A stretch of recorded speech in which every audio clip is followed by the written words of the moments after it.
Um dia de cada vez caminhando pela palavra de Deus com reflexão, propósito e vida real. Seja muito bem-vindo ao Bíblia 365 na prática. Hoje é o dia 138 da nossa jornada, dia 18 de maio, e seguindo o nosso cronograma, os textos de hoje são Números 27, Salmos 70 e 71, Isaías 17 e 18 e 1 Pedro capítulo 5. Permita o Senhor falar ao seu coração, prepare o seu secreto, suas anotações, tenha tempo com a palavra. E se esse programa tem feito sentido para você, siga nas plataformas e compartilhe com alguém que precisa da palavra de Deus também. E sem mais delongas, Números, capítulo 27. E como eu amo esse capítulo! Ele começa com 5 mulheres extraordinárias: Macla, Noa, Ogla, Milca e Tirza. Elas eram filhas de Zelofeade. Elas foram mulheres que se posicionaram. Naquela cultura, a herança normalmente passava para os filhos homens.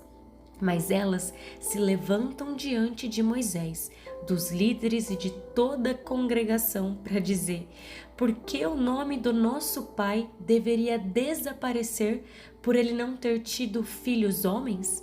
Elas não chegam em rebeldia, chegam pedindo justiça. E Moisés não decide sozinho, ele leva a causa diante do Senhor. E eu amo a resposta de Deus. As filhas de Zelofeade estão pedindo o que é justo. Eu amo como Deus não é preso a regras. Não apenas elas recebem a herança, mas elas mudam a legislação de Israel para os próximos casos parecidos com este também. Deus fala para esse caso ser usado como exemplo.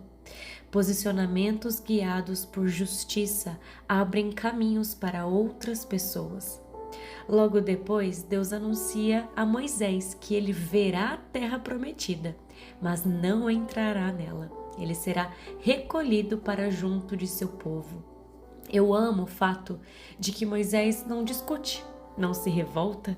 Ele sabe o que aconteceu naquele episódio da rocha, em que ele deveria falar, mas ele bateu. Ali ele não trouxe a santidade e não glorificou a Deus. Mas diante dessa decisão, ele continua honrando a soberania de Deus. E então Moisés faz uma súplica, não para ele mesmo, mas para o povo. Ele pede: Senhor, coloca alguém sobre essa congregação para que eles não sejam como ovelhas sem pastor. Isso revela o peso verdadeiro de uma liderança. Não é poder, é responsabilidade e cuidado. Então Deus escolhe Josué. E não sei vocês, mas eu me pergunto sempre: por que Josué e não Calebe? Os dois foram fiéis, os dois confiaram em Deus. Mas Josué já vinha sendo preparado há muitos anos. Acompanhava Moisés, permanecia na tenda, liderava batalhas, servia com constância e carregava um espírito de obediência e continuidade. Calebe foi um homem extraordinário de fé e mais para frente veremos onde ele vai se encaixar. Mas aqui agora Josué foi separado por Deus para conduzir a nação naquele próximo ciclo. Deus é um Deus de continuidade. Ele fecha ciclos, mas também prepara os próximos. E partindo agora para Salmos, capítulo 70. É uma oração urgente. Davi não tenta parecer forte, ele simplesmente clama: Senhor, apressa-te em me socorrer. É o salmo de alguém que entende que não consegue vencer sozinho. Ele está aflito, pressionado, cercado por pessoas que desejam o seu mal. E mesmo no meio da angústia, Davi lembra que há pessoas que amam a salvação do Senhor e continuam dizendo: Deus seja engrandecido. O Salmo mostra que a oração sincera não precisa ser perfeita ou longa. Às vezes a fé se resume a: Deus, eu preciso de Ti agora. Quantas vezes eu no meu secreto eu só conseguia clamar: Jesus, Jesus. Deus entende essas orações. Já no Salmo 71, é profundamente emocionante porque mostra a oração de alguém envelhecendo com Deus. O salmista olha para trás e percebe: Tu tens sido minha confiança desde a juventude. Ele fala sobre fraqueza, desgaste, oposição e até o medo da velhice, mas continua firme em algo: Deus nunca o abandonou. O segredo da caminhada cristã não está na intensidade, mas na constância. Com medo da velhice, ele pede: Não me desampares quando minhas forças acabarem. E uma das partes mais lindas é quando ele diz: Até que eu tenha declarado à presente geração a tua força e às gerações vindouras o teu poder. Ele entende o que é propósito. Ele quer continuar testemunhando sobre Deus até o fim da vida. Quem anda com Deus ao longo da vida cria memória espiritual. Existem batalhas que só vencemos porque lembramos do que Deus já fez na nossa vida. Envelhecer com Deus é acumular testemunhos. E quem conhece a fidelidade do Senhor aprende a adorá-lo até no meio do cansaço. Caminhar com Deus é isso. No dia da urgência, corremos para Ele. E no passar dos anos, descobrimos que Ele realmente nunca nos abandonou. Partindo agora para Isaías, capítulo 17 e 18. Não são apenas profecias políticas, são alertas espirituais sobre orgulho, autossuficiência, idolatria e falsa segurança. Isaías 17, a profecia começa contra Damasco e também envolve Efraim.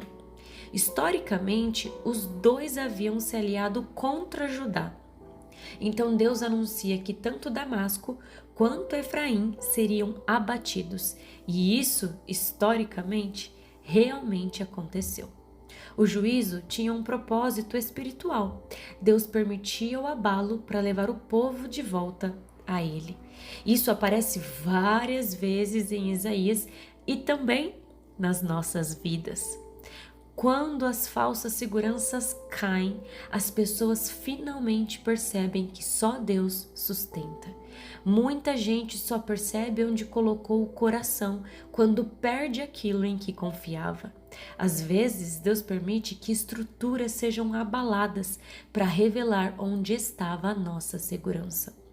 Isaías 18 é um pouquinho mais complexo, fala da Etiópia. Muitos estudiosos entendem que havia movimentações diplomáticas acontecendo ali, algumas alianças militares. Mas o centro do capítulo não é esse. É Deus dizendo: Eu estou olhando calmamente. Enquanto as nações se desesperam, Deus continua soberano. Ele não está ansioso porque ele não perdeu o controle da história. Deus observa silenciosamente, mas age no momento exato. O capítulo termina falando de um povo distante que levaria presentes ao Senhor. Ele está dizendo que até as nações gentis reconheceriam a majestade dele. Não coloque a sua confiança em estruturas humanas como se fossem eternas, porque impérios caem, sistemas mudam, pessoas falham, mas Deus continua soberano sobre a história inteira. E para finalizar o dia de hoje, 1 Pedro, capítulo 5. Ele fecha essa primeira carta com um tom extremamente pastoral. Pedro agora mostra como o povo de Deus deve viver e cuidar uns dos outros. Ele começa falando aos líderes: pastorear não é dominar pessoas. Pedro diz que o rebanho pertence a Deus. Os líderes devem servir, não por obrigação, nem por interesse ou por ganância ou para controlar, mas devem ser exemplo. E Pedro aponta para Jesus como o supremo pastor, ou seja, todo líder humano é apenas um servo debaixo do verdadeiro pastor. Depois, Pedro fala algo essencial para toda a igreja: humildade. Deus resiste aos soberbos, mas dá graça aos humildes. O reino de Deus funciona diferente do mundo. Quem quer crescer precisa aprender a se render.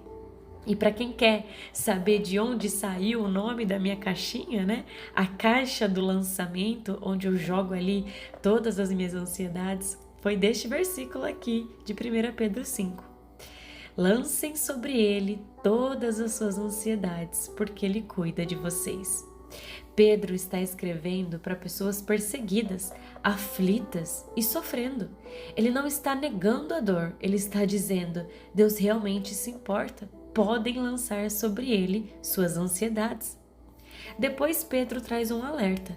O diabo, o adversário de vocês, anda ao derredor, procurando uma brecha. Portanto, sejam vigilantes. Existe batalha espiritual, existe pressão, existe oposição. Mas ele também diz: resistam firmes na fé. Vocês não estão sozinhos nessa. Outros irmãos pelo mundo também estão passando pelas mesmas lutas. Isso traz uma verdade muito humana. Às vezes achamos que estamos sofrendo sozinhos, mas o corpo de Cristo inteiro aprende a perseverar junto. Depois do sofrimento, Deus aperfeiçoa, firma, fortalece e fundamenta. A dor não é o destino final do cristão. Deus usa processos para amadurecer, fortalecer e estabelecer a fé. Seguir Jesus não significa ausência de sofrimento, mas significa nunca atravessar o sofrimento sozinho. Querido Deus, obrigada, Pai, pelo dia de hoje. Obrigada porque o Senhor nos ensina tantas coisas. Obrigada porque a Tua palavra é preciosa e ainda temos acesso a ela.